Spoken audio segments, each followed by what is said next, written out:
Dalam kesempatan ini saya akan menyampaikan beberapa hal terkait dengan vaksin,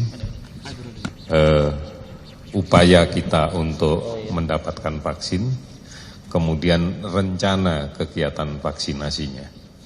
Seperti kita ketahui bersama bahwa perjalanan pandemi COVID-19 ini saat ini alhamdulillah sudah menuju ke tahapan untuk proses vaksinasi.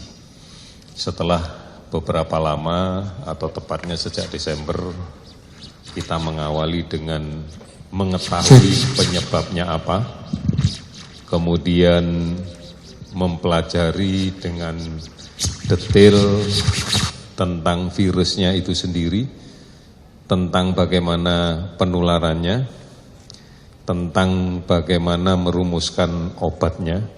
Maka pada tahapan sekarang sudah mulai ada kejelasan tentang vaksinasinya. Kita harus memahami bahwa vaksinasi ini bukan lini pertama di dalam penanggulangan penyakit pandemi COVID-19 ini. Karena vaksinasi kita sangat berharap memberikan perlindungan terhadap jatuh sakit, terhadap kondisi kemudian menjadi sakit, tetapi tidak melindungi paparan, tidak melindungi terkena virusnya. Sehingga tetap bahwa lini yang pertama di dalam kaitan dengan penanggulangan pandemi ini adalah melaksanakan protokol kesehatan. Karena kita berharap dengan menjalankan protokol kesehatan, satu, kita tidak terpapar virusnya. Kita mencegahnya dengan cara menggunakan masker, menjaga jarak, mencuci tangan. Apabila kita tidak terpapar virusnya, maka kita tidak akan sakit. Tidak akan sakit dan tentunya juga pasti tidak akan meninggal karena COVID, karena nggak sakit COVID. Tapi vaksin ditujukan adalah memberikan kekebalan agar pada saat kita terpapar virusnya tidak jadi sakit. Jadi mencegah untuk menjadi sakit akibat terpapar virus.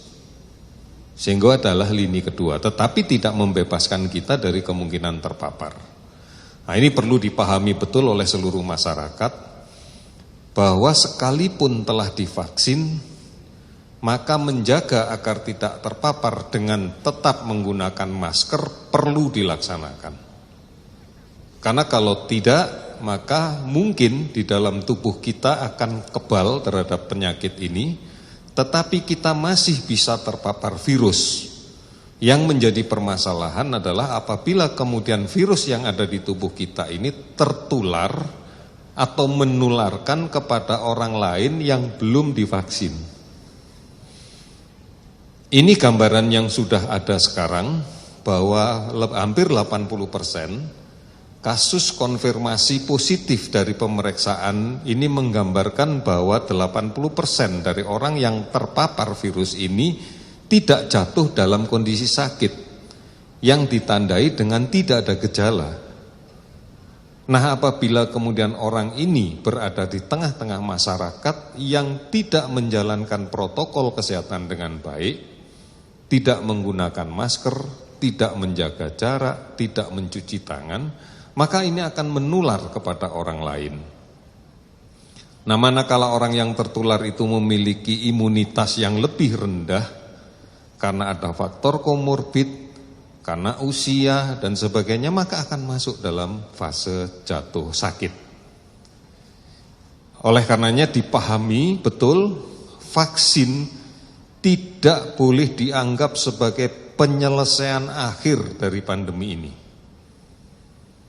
Sehingga persepsi bahwa kalau sudah ada vaksin maka selamat tinggal masker, selamat tinggal protokol kesehatan tidak bisa dilaksanakan.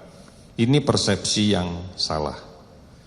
Tetap harus menggunakan masker, tetap menjaga jarak, tetap mencuci tangan, sekalipun sudah divaksin.